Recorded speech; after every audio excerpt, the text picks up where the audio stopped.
10 is the magic number, and the magic number is 10, at least 10,000. We've hit a big milestone on the channel, and I wanted to thank all of you for helping to make this possible. As some of you may have seen, we're doing a special Ask Me Anything live stream with GUE President Jared Jablonski and GUE instructor Dorota Czerne on the 10th of May. You can go and submit your questions on our community chat tab on the channel right now. We will read them out and get Jared and Dorota to answer them during the live stream. Shameless plugs out the way, let's review the Halcyon Focus 2.0. The Focus 2.0 is the range-topping LED torch made by Halcyon, with, as the name suggests, focusable beam. It's available in both EO and standard cord versions, as well as a handheld version, meaning the battery pack is attached to the light head itself. So what do you get for the price? A beautiful light head finished in blue, made out of anodized aluminium, a protective cap, Halcyon's adjustable Goodman handle, a 5.2 amp Li-ion battery canister, and a charger. Let's start with the elephant in the room, as I've seen many people not pleased with the way Halcyon tends to rate their light output. They use lux, which in short stands for amount of light received at a certain distance from the source, while lumens, the more industry standard, stands for amount of light emitted from the source. You could argue that lux is a better way of measuring a torch, as it actually tells you how much usable light is being emitted onto whatever you are aiming it at, and I personally agree with this way of measurement. However, most of the industry uses lumens, so it does make Halcyon lights difficult to compare to competitors. Anyway, Focus 2.0 is punching out 80k lux at 1 meter, and it tells me exactly as much as it probably tells you. Luckily, I had the opportunity to compare it with both the Ammonite Nautilus and an old Halcyon 21 watt HID Explorer. With the Explorer, it's no contest. Focus blows it out the water. Compared with Nautilus, Focus seems to cut through the water just this bit better. In general, you won't complain about the brightness, it's more than enough. I'm not a fan of taking these huge billion-watt photon cannon underwater. When it comes to the beam itself, it's super tight, like a lightsaber. If you need a communication light, it also has a very delicate halo around it. What's interesting is that the 4 diodes are really visible on the tightest setting. It kind of reminds me of the Windows logo, and if you find it annoying, you can always widen it a tiny bit to soften it up. Actually, that Windows logo makes it easier to recognize your beam. The widest setting is amazing when it comes to lighting up a whole area like rooms in a wreck or caves. A very big plus in my opinion is that the light head is super light and compact, weighing in at just 1.3 pounds or just under half a kilogram, so you barely notice any weight on your hand, while the whole set with a canister is 1.3 kilograms, just shy of 3 pounds. Halcyon claims a burn time of 180 minutes on high power and 360 minutes on low. I actually did a burn time test, and it turns out it went for 220 minutes on high. After that, it switched itself to low power settings, so I stopped the test. The conditions you dive in would influence the burn time obviously, as the colder water would probably shorten it. Also a huge plus is the battery meets all current flying requirements regarding lithium content.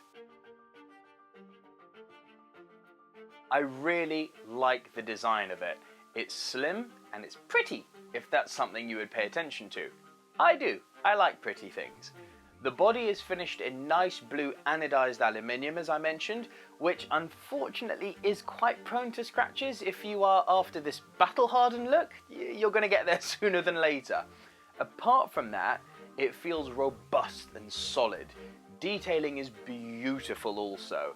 The boxy part where you will find the power switch is bulkier, which makes holding it in temporary grip that much easier, as it nicely fits in the palm. The power switch may seem small, but it's big enough to operate, even with clunky dry gloves and frozen hands. The operation is easy and intuitive. You loosen the locking screw and just flick just flick towards low or further to high. You might be scared of unscrewing the lock and loosening it, but you'd really need to try to, as the thread on it is more than 1 centimeter long and you only need 1/4 of a turn to unlock it. The focus adjuster is really intuitive. You simply turn clockwise to tighten the beam. My only complaint is that some micro sediment might get stuck between the focus knob and the body, making the turning action a tiny bit less smooth, but it's easily ignorable. Simply rinse it thoroughly. Battery has this grenade-like detailing, which helps with unscrewing, and funnily enough, that's the first thing my dive buddies commented on when seeing the light for the first time. The other one was it being so small, but like I mentioned before, it's a plus in my eyes. Another nice thing about the battery is that the waist belt slot is positioned at the very top of the canister, so there's nothing that could press on your side if you happen to move a lot underwater. Also, the slot is wide enough to fit the Halcyon cinch battery thread.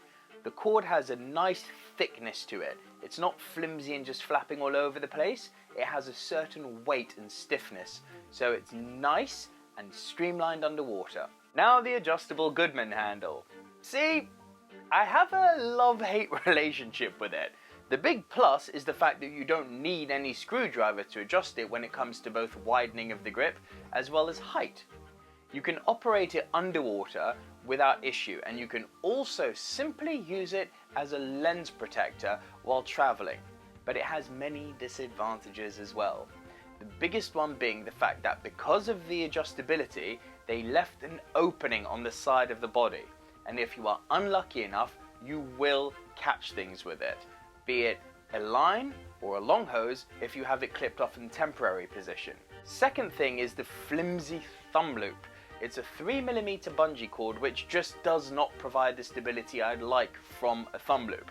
You can obviously buy a separate Delrin thumb loop and install it, but well, it would have been nice to include this, to be honest. Last thing is the attachment points. There is one small hole right at the end of the Goodman handle where you can tie down a bolt snap, and there's also a ridge where you can simply tie down a loop made of bungee cord, which you can then use to clip off the torch in temporary position. So to sum up, Halcyon Focus 2.0 is a very capable torch. Some may argue the industry leading one.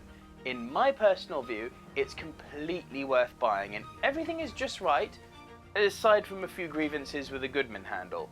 It's light, compact, beautifully made, the focusable beam is a brilliant usable tool, brightness is more than enough on high, on low it's still super good, it cuts through the water like nothing else, burn times on included battery is sufficient for most dives. The only thing I do is buy the hard Goodman handle to go with it, so it's a plus all round. So those are my honest feelings and review of the Halcyon Focus 2.0. Over to you all now. Do you dive with this torch, and if so, what are your feelings on it? If you do not dive with this torch, let me know down in the comment section what you do use. Thank you as always for joining us on the channel, and thank you so much for helping us reach this magical milestone of 10k subscribers.